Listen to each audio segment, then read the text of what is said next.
So before we start looking for low risk, high reward trades, which would be your swing trades, we need to understand what a daily candle is and how price is delivered through your daily candle.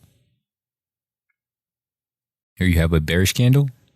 Here you have a bullish candle. Here you have your candle open, which would be your daily open. Here you have your daily high. And here you have your daily low, which would be your close. So here you have your daily bullish candle. So this is how this candle translates in micro price action.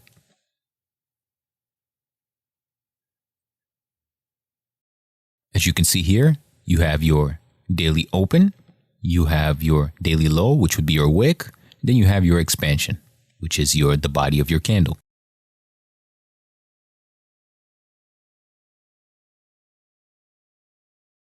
So the way to trade this, what you want to look at is, let's say you can anticipate your next candle to be bullish. So you have a bearish candle, you have a bullish candle, and you're anticipating your next candle to be bullish.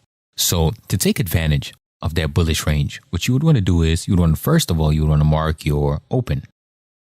So your open would be your previous day's close, which would be your new day's open. So here you have your open. So what you would want price to do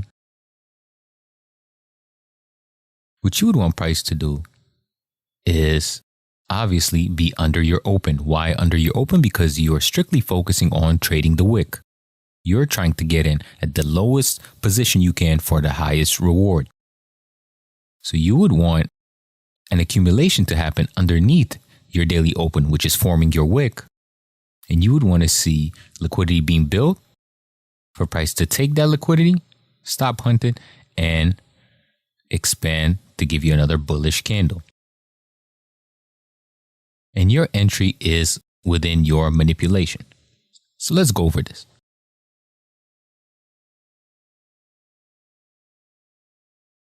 So here you have on a daily time frame, price is rejecting from your daily range extreme.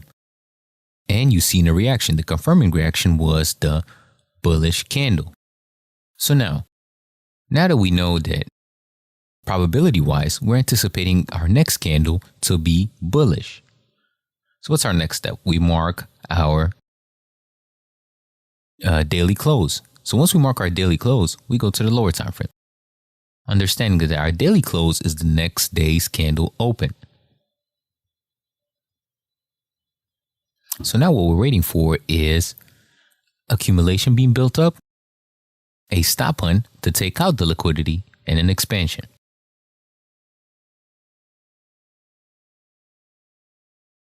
So here you have your accumulation being built.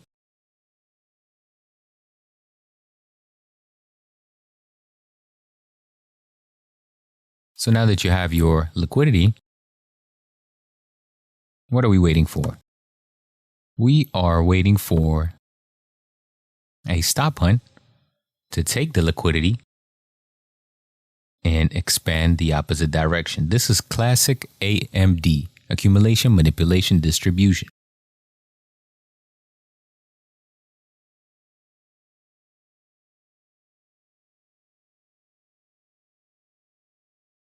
And that's what happened.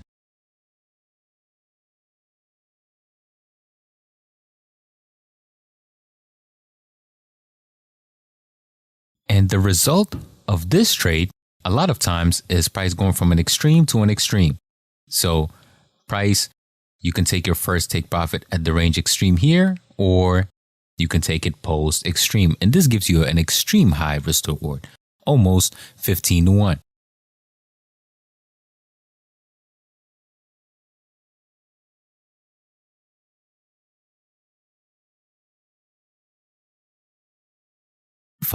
This trade is if price forms your accumulation above your open. So if price forms your accumulation above your daily open, then more than likely price will not stop hunt and come back to expand. Price will more than likely go the opposite direction. So the point of this is you want to trade in your wick. So this entire motion here, it must happen. This entire motion here must happen underneath your daily open. Why underneath? Because you want that wick to form. When that wick forms, you can get in the wick to take advantage of the entire expansion.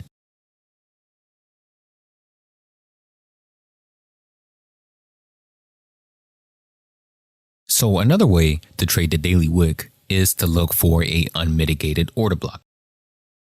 So here we have a daily bullish candle. We can anticipate the next candle to be bullish. Why? And I covered this in previous lessons. That's why we're not wasting time covering it. But here you have a range break where price broke the range, broke structure, and came back inside of the range. So what happens when price closes below the range and comes back inside of the range? More than likely, price is seeking internal liquidity, which would be somewhere in the extreme zone here. Where you see these rejections, price is more than likely targeting this area. So now that we know probability-wise the next candle should be bullish, what do? Of course, mark your open, your next day open, which is your previous day close. Once you do that, you go on the micro time frames. So your two options here is you would look for a unmitigated order block, which we will cover in a second. And the other option, of course, is you would wait for your accumulation, a clear accumulation. It can be a almost an accumulation or partially accumulation. You want a perfect looking accumulation where the liquidity is built and for price to take that liquidity, and you will get in a trade once price comes back inside of the range here, because you would anticipate the expansion with your stop loss being extremely low, somewhere around 5 to 6 points, and your TP would be anywhere from 100 to 200 points. And another option is you would want to look for a unmitigated order block. So now we start looking. We have a order block here that's unmitigated. Here we have an order block that's been mitigated already. And here you have another unmitigated order block. So now it comes down to which order block are you going to choose? Which one makes more sense for you? A lot of times what you want to start off is you would want to disqualify a unmitigated order block first. So the way to disqualify it is you would look at this order block here, and this order block did not cause a strong reaction that broke structure. Now, if this OB was responsible to break this structure without any major pullbacks and showed enough strength, a pullback to this order block would make sense. But the fact that we didn't see an aggressive movement, and we covered how to validate order blocks on our website, but if there was significant strength coming from this order block to push price through, this would be valid. But the fact that this is not a valid unmitigated order block, we would look at the next one. So your other option now is your extreme order block, which would be this one. It will be the safest. Your stop loss will be the smallest, and the reaction from this order block, this extreme order block, broke structure, showing sign of strength. That means the buy orders injected right here were strong enough to break structure, break its previous swing high. So now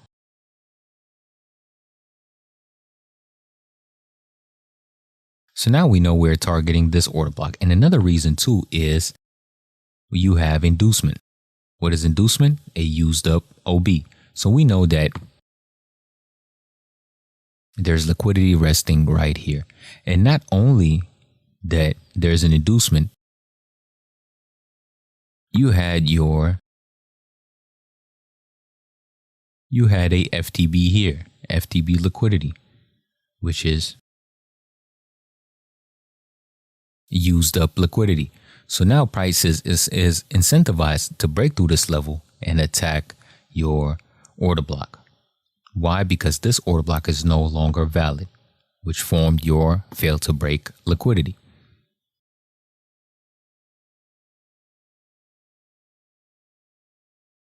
Hope you guys enjoyed this video. Make sure you like, share, and subscribe, and make sure you comment. Let us know what lesson do you guys want next.